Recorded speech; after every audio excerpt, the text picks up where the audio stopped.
ఓం నమః శివాయ. ఓం నమో నారాయణాయ. ఓం శ్రీ స్వర్ణాకర్షణ కాల భైరవాయ నమో నమః.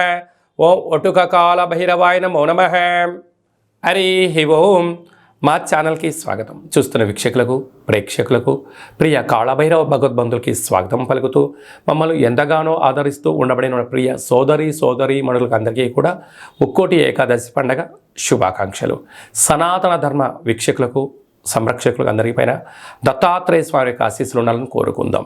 అలాగనే మార్గశీర్ష మాసం అనగానే శ్రీ వళ్ళీ దేవసేన సుబ్రహ్మణ్యేశ్వర స్వామి యొక్క జయంతి, కాళభైరవ జయంతి, దత్తాత్రేయ జయంతి సందర్భంగా మనమందరము ఎలాంటి విధి విధానాలు పాటించాలో సవివరంగా సంపూర్ణంగా తెలుసుకుందాం.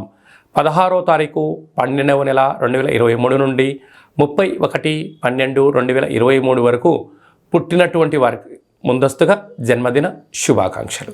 గతంలో వివాహం చేసుకున్న వారికి వివాహ వార్షికోత్సవ శుభాకాంక్షలు.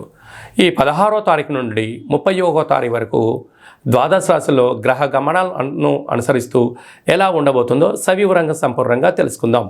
మేషరాశిలో గురు సంచార స్థితి, కన్యరాశిలో కేతు సంచార స్థితి, తులారాశిలో శుక్రుడు స్వక్షేత్ర సంచార స్థితి, వృశ్చిక రాశిలో కుజుడు స్వక్షేత్ర సంచార స్థితి, ధనుసు రాశిలో రవి బుధ సంచార స్థితితో బుధాదిత్య రాజయోగంతో ప్రయాణం అవ్వడం, కుంభరాశిలో శనేశ్వర స్వామి స్వక్షేత్ర సంచార స్థితి, మీనరాశిలో రాహు సంచార స్థితితో ద్వాదశ రాశుల్లో గ్రహ గమనాలు ఈ విధంగా ఉన్నాయి.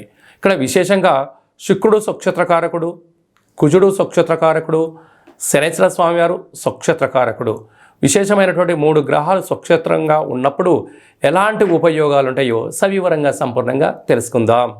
వృషభ రాశి వారు ఈ కాళభైరవ జయంతి సందర్భంగా ఎలాంటి విధి విధానాలు పాటించాలో ఈ వీడియోలో సవివరంగా సంపూర్ణంగా తెలుసుకుందాం. వృషభ రాశిలో ఏ నక్షత్రాలు వస్తాయనగా కృతికా నక్షత్రంలోని 2, 3, 4 పాదాలు, రోహిణి నక్షత్రంలోని 4 పాదాలు, మృగశిర నక్షత్రంలోని 1, 2 పాదములు కలిపితే వృషభ రాశి. చాలామందికి పుట్టినటువంటి కాల సమయంలో డేటా బర్త్లు లేనటువంటి ఏకైక కారణం చేత పేరు యొక్క మొదటి అక్షరాన్ని అనుసరిస్తూ ఆ రాశిని తెలుసుకునే ప్రయత్నం అవుతుంది. అవి ఏ అక్షరాలు ఒకసారి పరిశీలన చేద్దాం. ఈ, ఉ, ఏ, ఓ, వా, వి, వు, వే, ఓ అక్షరాల వారందరూ కూడా వృషభ రాశి జాతకులే. వృషభ రాశి యొక్క అధిపతి శుక్రుడు. వీరికి సంతాన స్థానంలో కేతు సంచార స్థితి ఉండడం వలన తల్లిదండ్రుల మాట వినడం, గురువుల యొక్క ఆశీస్సులు పొందడం, నూతనంగా వివాహమైన వారికి సంతాన యోగము, అద్భుతమైన ఐశ్వర్యమైన ఆనందకరమైన జీవితానికి స్వాగతం పలకడానికి చాలా అవకాశాలు ఉన్నాయి. ఆధ్యాత్మికంగా ఉన్నప్పుడు యోగదాయకం అని చెప్పి గమనించగలగాలి.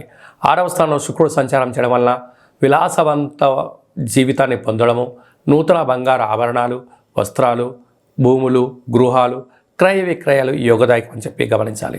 సప్తమంలో కుజుడు సంచారం చేయనప్పుడు కుజదోష ప్రభావం కావడం వల్ల ఆ కుజుడు స్వక్షేత్రంగా అవ్వడం వల్ల ఆవేశానికి దూరంగా ఉండడం, ఆలోచనగా ఉండడం, అనర్థంగా ప్రవర్తించకుండా జ్ఞానంగా ఉండగలిగినట్లయితే మీకు అనేక రకాలమైనటువంటి సమస్యలను తొలగించుకునే మానవ ప్రయత్నం చేసే పరిస్థితి ఉంటుంది. ఆయుస్థానంలో రవి బుధ సంచార స్థితి కనుక మీ జన్మ నక్షత్రం రోజున పూర్ణిమ తిథి ఎందున, అష్టమి తిథి ఎందున దూర వాయు జల ప్రయాణాలు పెట్టుకోకపోవడం ఉత్తమోత్తంగా భావించగలగాలి. లేకపోతే అనేక రకాల ప్రమాదాలు పొంచి ఉన్నాయి. తస్మాత్ జాగ్రత్త. రాజస్థానంలో శనేశ్వర స్వామివారు ఉండడం వల్ల గృహ మార్పు, ఉద్యోగ మార్పు, వ్యాపార మార్పు ఉండే అవకాశాలు చాలా అధికంగా ఉన్నాయి. లాభస్థానంలో రాహు సంచారం చేయడం వల్ల మీరు పట్టిందల్లా బంగారం అవ్వడం, మీ యొక్క ఆలోచన, మీ కృషి, మీ పట్టుదలకు మంచి కాలము అని చెప్పి గుర్తించగలగాలి. వ్యయంలో దేవగురు బృహస్పతి సంచారం చేయడం వల్ల వృత్తులలో, ఉద్యోగాల్లో, వ్యాపారాలలో, సేవారంగ కార్యక్రమాలలో కొన్ని మెళుకలు అవసరము. పెద్దవాళ్ళు చెప్తే వినే ప్రయత్నం చేయండి. కొత్త ప్రయోగాలు చేసేటప్పుడు 1కి 100 సార్లు ప్రయత్నం చేయగలగాలి. అలాగే హోటల్ వ్యాపారస్తులు, గృహ భవన నిర్మాణ కార్యక్రమం చేసేటువంటి వారు, వ్యవసాయ సోదరీమణులు, స్వయం వృత్తుల వారందరికీ చాలా మంచి కాలము అని చెప్పి గమనించాలి.